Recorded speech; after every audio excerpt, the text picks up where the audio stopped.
Hi everyone, I am out in the rain. This is actually my favorite time of year. I love when it gets gray and dark and all the leaves change and I can put on warm clothes and I can pull out the blankets and I can drink more hot drinks. This is a beautiful time of year. It's one of my favorite. I know a lot of the people in the world like to just have summer forever and they love the heat, but that's not me. I am the inverse. I love dark and spooky and cozy and comfy. It's a beautiful thing. Anyhow, let's chat. It has been a while since I've really made regular updates on this channel. 2025 and 2024 have been really busy years. I ran a couple of apprenticeships. I've been traveling internationally. I've been consulting with studios. I've been building new courses, and I've just kind of let this channel fall by the wayside a little bit.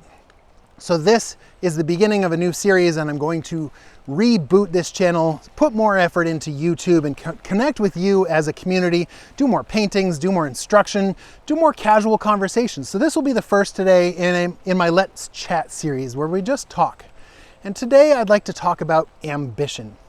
When it comes to ambition, I think that most people think that there's two types of people, those with ambition and those without ambition.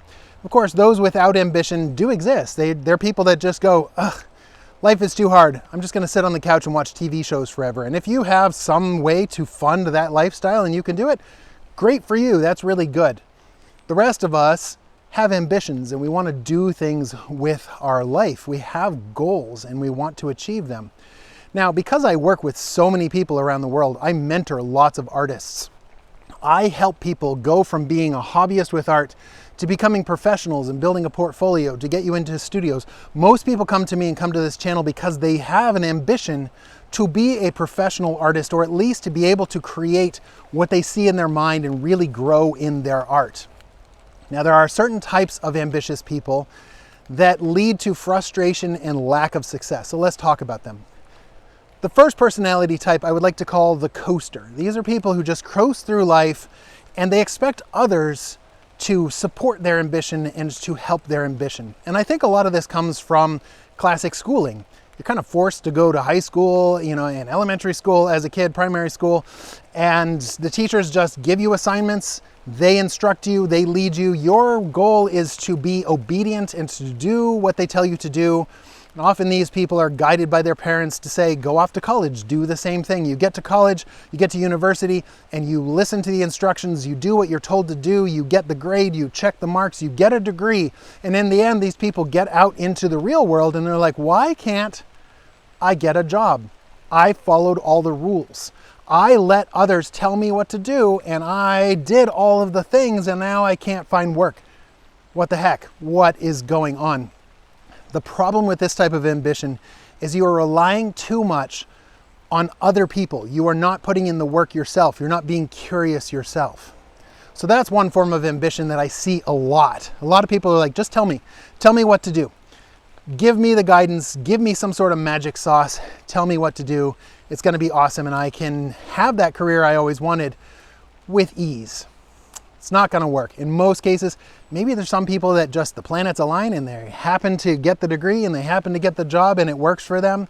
But long term, I see a lot of frustration with this type of thinking.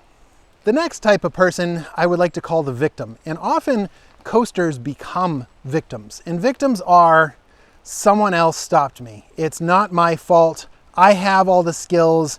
I deserve this. I got the degree and now I'm angry. I'm upset because fill in the blank. Some sort of injustice in the world makes it where I can't achieve my goal because of this injustice. Now, there are injustices in the world and that sucks. That sucks for all of us. But you get to choose whether you stay a victim or not. Will you let that ruin your life? Will you become a victim because someone else said no? And because you think that somebody is out to get you, that somebody is stopping you? This is your choice, this is your life. But I see a lot of people that get lost into this victimhood. This often happens with people that get that first job. They get their dream job and then they get laid off from that job and they instantly become the victim mentality. Well, I did everything right. I have everything in order. The world owes me something. I think expectation plays into this a lot.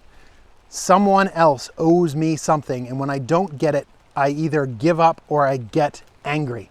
And the anger just leads to giving up, which means you're still not successful in this career.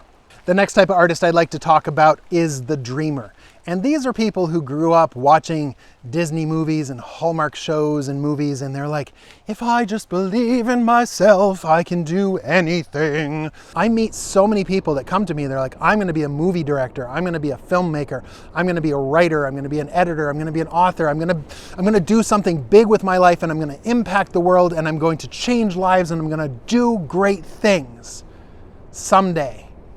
Magically. It's just going to happen. These people keep believing this message that if you just believe in yourself, you can achieve anything. And that story really isn't fully true. You're going to have to put in the work to gain the skills to be a director, a writer, an author, a producer, a filmmaker. And often these people just don't. They keep waiting for their fairy godmother to arrive and magically give them the opportunity. They're waiting again for someone else to come in and say, here you go, you're now a showrunner, even though you've built no skills in show running. You are magically a director, even though you've not built any director or storytelling skills. I see this way more often than I like, and it's really frustrating because I watch these people hit a wall again and again, and just like the first couple of personalities, they're dependent on other people to solve the mystery for them. They're waiting for the universe to magically give them their dream. And when it doesn't happen, they can then slip into becoming the victim as well. It was because I am this. It was because of said injustice. And it's just sad to watch. The next type of ambition and personality type I would like to call the lopsided artist. And these are the ones who actually do put in the work, but they only put in the work in one area of their portfolio. They're only kind of building one of these skills. So it's kind of like, imagine going to the gym and you're going to work out and you only work out one arm. That's it. And this arm becomes incredibly strong and the rest of your body is atrophied. And I see this a lot with portfolios where somebody gets really good. They're like, I draw monsters. That's it, really grotesque, horrible, awesome, creative monsters. But I don't know how to draw people. I don't know how to draw environments. I don't know how to tell stories. I don't know how to pose characters. I don't know how to do storyboards. I don't know any of these other skills that are required to actually be a professional artist. I just have this one skill. And so this is a very frustrating type of artist too, because you get this thing that happens is your bar in your mind goes up because you have gained certain skills. You have grown in those skills to this level. And all of the other skills are down here, but you can't spend the time building those up because when you come back down to do environment design, you suck at it and it's horrible. And you're like, I'm so frustrated that I can't do the design. So I'm just going to continue to draw monsters or continue to draw characters, or I'm just going to do this one thing. And this is a really sad thing to see these lopsided artists. The last type of ambition that I will talk about today, this is the one that actually leads to success. And these are the curious workers, the one who put in the hours that realize I'm going to have to learn, I'm going to have to discover in the world, I'm going to have to let go of perfectionism and actually put in the work. I'm going to have to learn things.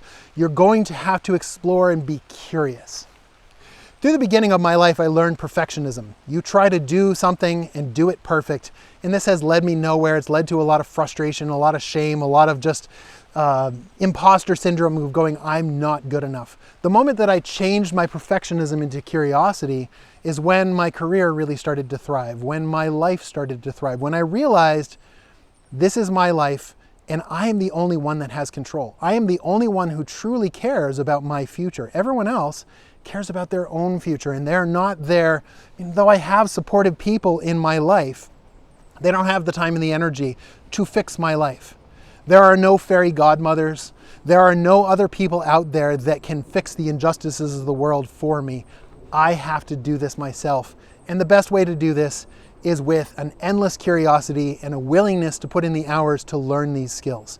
If I have a skill that's lacking, I'm going to be curious and go learn about that skill. This is the magic that leads to success.